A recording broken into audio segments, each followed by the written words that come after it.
หรับการกลับมาเป็นโค้ชให้กับฮองยาลายอีกครั้งหนึ่งเนี่ยจริงๆแล้วเนี่ยต้องขอบคุณน้องๆนักฟุตบอลของฮองยาลายในรุ่นของกองเฟืองซุนเจืองวันทันวันตวนอันนะครับเพราะว่าเขาคุยกับประธานสโมสรถามเขาว่าอยากได้ใครมาเป็นโค้ชในปี 2021 จริงๆทุกคนก็รู้จักพี่โก้อยู่แล้วเพราะว่าเคยเป็นอดีตนักเตะของฮองยาลายพี่โก้มาเล่นที่ฮองยาลายตั้งแต่ปี 2002 จนถึง 2006 แล้วก็เป็นโค้ชแอนด์เพลเยอร์นะครับแล้วก็กลับมาเป็นโค้ชปี 2010 นะแล้วก็พอนักเตะทุกคนที่เขารวมตัวกันนะฮะไปที่บ้านบอสบอกว่าเอาคนนี้เหรอเขาก็ถามหลายคนนะแต่เขาบอกว่าอยากได้โค้ชกิติศักดิ์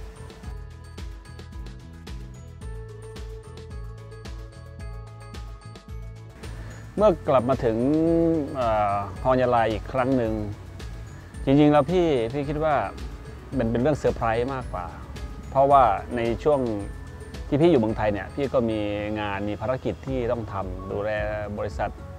แล้วก็ทำเกี่ยวกับฟุตบอลเยาวชนที่เมืองไทยแล้วก็ที่อังกฤษก็เลยคิดว่าถ้าบอสดึกเอ่ยปากแสดงว่าเขาต้องการเราเพราะปกติแล้วหลายปีแล้ว10 กว่าปีนะก็10 กว่าปีนะบอสดึกก็สามารถจ้างโค้ชได้ทั่วโลกอยู่แล้วจะเอาใครมาก็ได้มันก็เหมือนกับว่าเราเคยมีความสัญญามีความเคารพนับถือบอสเป็นทุนอยู่แล้วซึ่งถ้าบอสเนี่ยไม่เอ่ยปากเนี่ยเราคงกลับมายากเราก็เลยมั่นใจว่าบอสต้องการเราจริงเราก็เลยเซตทีมงานนะครับว่ามาแล้วมันจะต้องเกิดผลสำลิดผลยังไงเราก็ต้องวางแผนนะครับ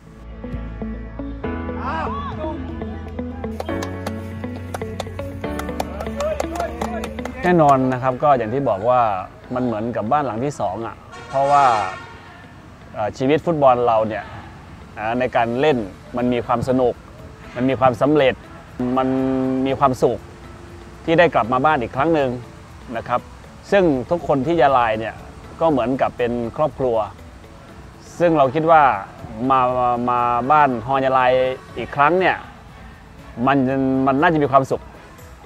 เหมือนที่เราเคยเป็นตอนเป็นผู้เล่นอยู่นะ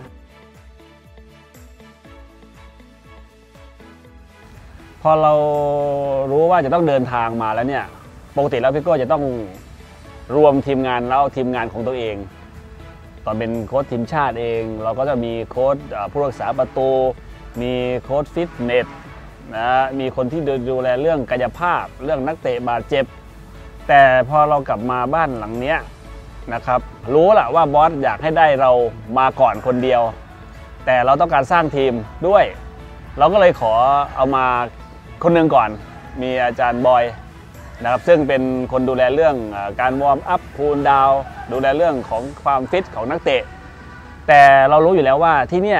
ผู้ช่วยโค้ชของเราเนี่ยเคยร่วมเล่นกันมาอยู่แล้วเราก็เลยไม่ห่วงเขาเรียกว่ารู้แข้งรู้ขารู้มือกันอยู่แล้วไม่ว่าจะเป็นโค้ชนินโค้ชดานนะแล้วโค้ชเวียดนะครับแล้วก็ยังมีดร.ลำหมอนะครับซึ่งจริงๆแล้วนะมันค่อนข้างคุ้นเคยกันอยู่แล้วไม่น่ามีปัญหาในเรื่องของทีมงานสตาฟโค้ชนะครับ I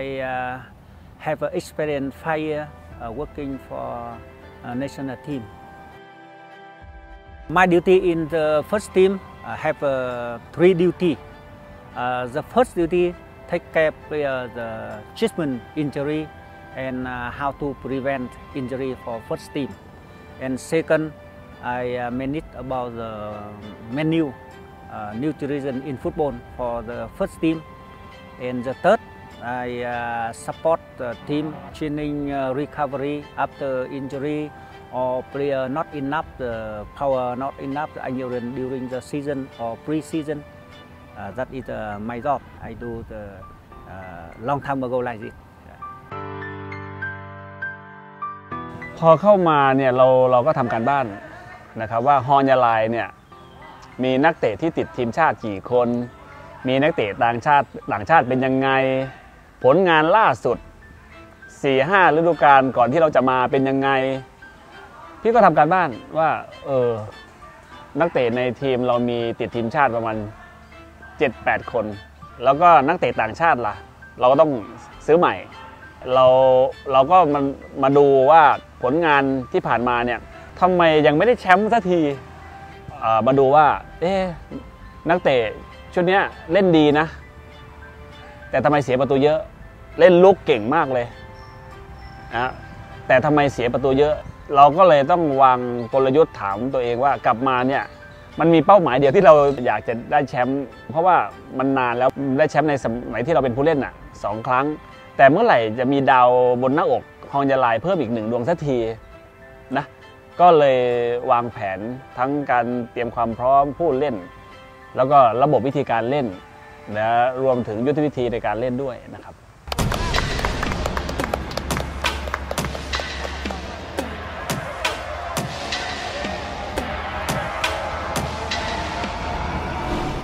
พอเรากลับมาในปี 2021 นะเราคิดว่าปีแรกที่เรามาเนี่ยท็อป3แล้วกันแต่เชื่อไหมว่าปีนั้นมันเป็นปีที่มีโควิดเข้ามาพอดีแล้วระบบลีกก็จะเป็นแบบแข่งกันในเลกแรกแล้วก็หาทีม 1-6 เป็นกลุ่มสำหรับลุ้นแชมป์แล้วก็หลังจาก 7-14 เป็นกลุ่มหนีตกชั้นเราก็อยู่ในกลุ่มลุ้นแชมป์แล้วเราก็สามารถที่จะรักษาผลงานได้ดีเป็นอันดับ1นะเป็นท็อปวันนะเราก็เลยคิดว่าปีแรกเกินคาดนะเพราะว่าโอ้โหเราท็อปวันแล้วก็ต้องถูกปิดลีกโดยโควิดก็ไม่ได้ประกาศว่าเป็นแชมป์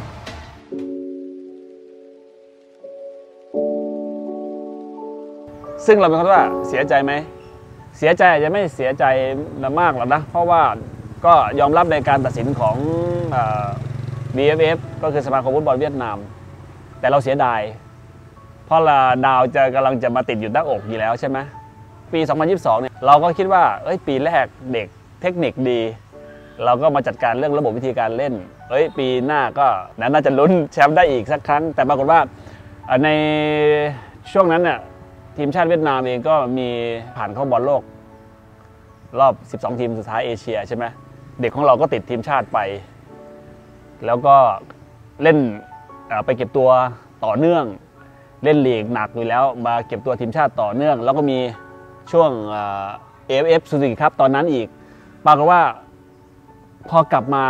ในปีที่2เนี่ยเด็กกรอบไม่ได้พักรวมถึง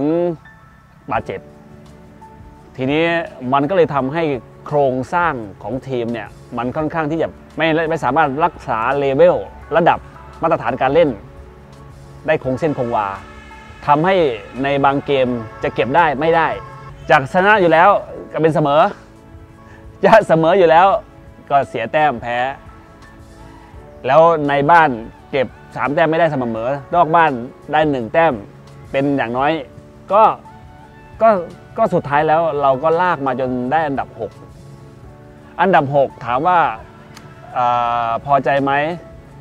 ถือว่าเขาเรียกว่าผิดหวังเล็กน้อยนะแต่สุดท้ายเด็กก็สู้กันจากที่แบบกระท่อนกระแท่นแล้วก็บาดเจ็บได้นักเตะเยาวชนขึ้นมาเพิ่มเติมก็ไม่เลวซึ่งพอ2 ฤดูกาลนี้มันก็ทำให้มีความรู้สึกว่าจากปีแรกลุ้นแชมป์ปีที่2อยู่ในท็อป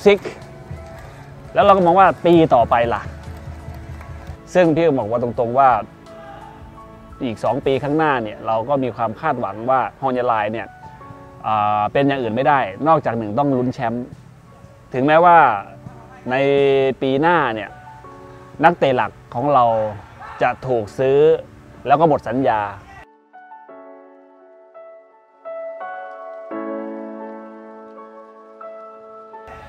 ซึ่งไอ้ตรงนี้เป็นความท้าทายใหม่ของพี่โก้ว่าการถ่ายเลือดใหม่ของฮองยาไลในยุคของรุ่นกองเฟืองซุนเจืองสนอันอะไรพวกนี้ก็ถือว่าเราจะมีเขาเรียกว่า New Generation ใหม่สายเลือดใหม่ ที่จะมาเติมเต็มให้กับฮอนยาลายอันนี้เป็นสิ่งที่น่าสนใจแล้ว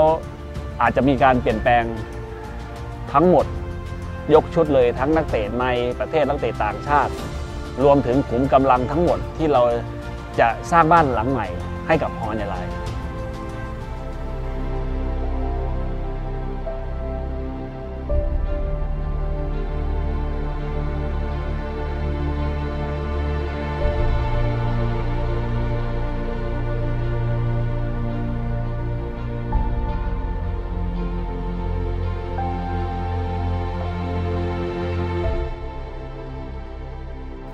Thì tôi nghĩ là chú Đức là một người rất là quan tâm đến bóng đá. Nhờ chú ấy mà có tôi ngày hôm nay nên quả thật là cũng khó để nói được tình cảm của tôi dành cho chú ấy qua lời nói. Nhưng mà tôi cũng hy vọng là chú ấy sẽ luôn đầu tư vào bóng đá và luôn giúp bóng đá Việt Nam phát triển nhiều hơn và sẽ có tạo ra nhiều cầu thủ tốt hơn cho Hoàng Gia Lai cũng như cho đội tuyển quốc gia Việt Nam. Mà tôi cảm ơn chú Đức trong khoảng thời gian vừa rồi. Actually, I have a lot of things to say to him, but he's doing his business and quite busy, so we don't have that much chances to talk together. But actually, we don't need to say too much because we all know that what he has done to all of us, to all the players. I can't imagine that I wouldn't be who I am today without him. So I just want to say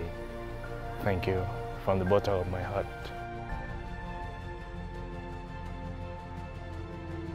Người mà đã cho tôi có cơ hội được làm việc ở Hoàng Gia Lai và đến thời điểm bây giờ thì tôi đã làm việc và học tập ở đây được 15 năm và thực sự đó là một điều may mắn rất là tôi. Đức là người mà luôn nuôi dưỡng tôi trong vấn đề trở thành một cầu thủ cũng như vấn đề trở thành một người có ích. ตลอดระยะเวลา 20 ปี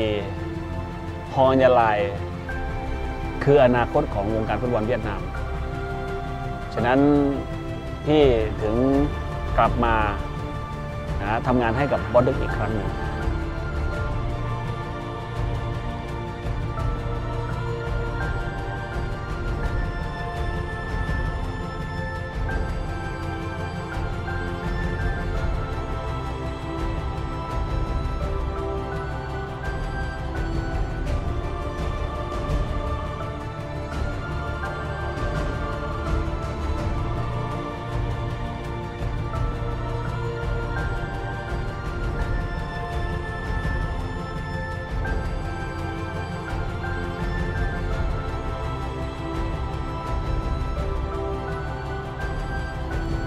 Hoàng Anh Gia Lai for the future of Vietnam football. Tôi yêu Hoàng Anh Gia Lai. Tôi yêu câu lạc bộ Anh Gia Lai. Tôi yêu Hoàng Anh Gia Lai. Tôi yêu Hoàng Anh Gia Lai. Tôi yêu Hoàng Anh Gia Lai. Tôi yêu Hoàng Anh Gia Lai. Tôi yêu Hoàng Anh Gia Lai.